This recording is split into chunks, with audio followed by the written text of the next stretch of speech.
Catherine Bernardo, may batang mayor na manliligaw.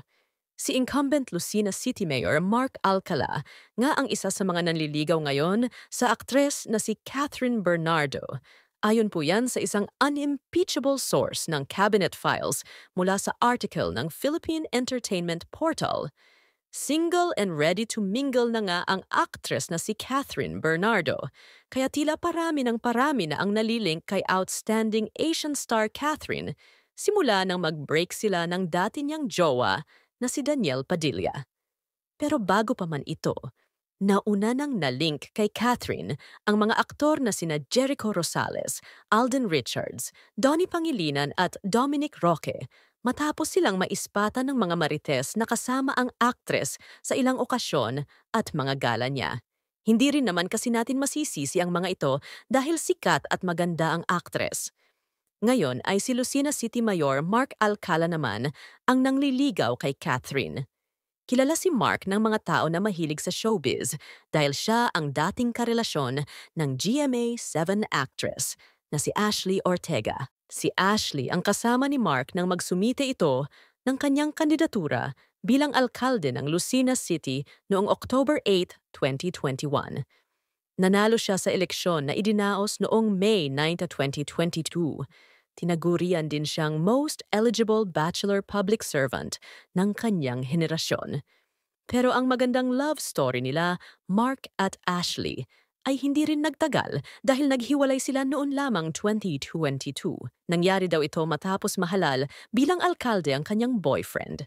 Naghayag ng saloobin si Ashley Ortega sa isang panayam noong March 17, 2023. Ibinahagi ng Kapuso actress ang tungkol sa breakup nila ni Lucena City Mayor Mark Alcala. Sa kanyang interview sa Fast Talk with Boy Abunda, isa sa mga napag-usapan ang tungkol sa kanyang love life. Bilang competitive actress, tinanong ni Boy kung gaano siya ka-competitive sa pag-ibig. Sinabi ni Ashley na kung may mahal siyang tao, talagang ibibigay niya lahat ng makakaya niya. Hindi na nagpatumpik-tumpik pa si Boy Abunda at agad niyang itinanong kay Ashley ang tungkol sa kanila ni Mayor Mark. Ayon kay Ashley, dalawa ang dahilan ng kanilang breakup ni Mark. Masyado daw silang naging abala sa kani-kanilang trabaho, lalo na ng mahalal na alkalde, si Mark. Bukod pa rito, ang distansya rin na namamagitan sa kanila. Matapos na 6 na buwan na paghihiwalay, hindi na raw nagkita at nag-usap sina Ashley at Mark.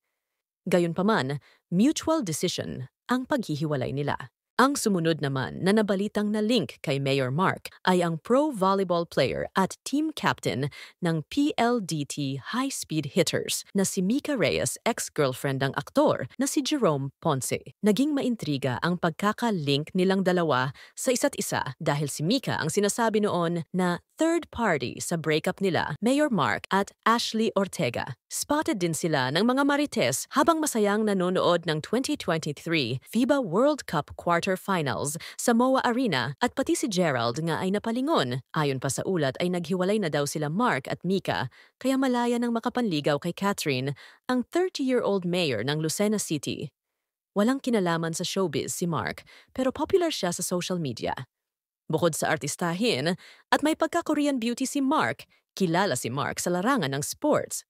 Dating atleta si Mark dahil basketball player siya ng LaSalle Green Archers nung estudyante pa siya nag-business management course sa De La Salle University. Tiyak na lalong pag-uusapan si Mark dahil sa kanyang panunuyo ngayon kay Catherine na iniuugnay naman sa Kapuso star na si Alden Richards. Kasalukuyang nasa Canada sila Catherine at Alden ngayon para sa shooting sa kanilang parating na blockbuster movie na Hello Love Again. Marami naman ang boto ng mga tagahanga ni Catherine kay Alden na maging boyfriend ng aktres. Magwawagi kaya si Mayor Mark Alcala sa puso ng Best Actress at Box Office Queen Catherine Bernardo.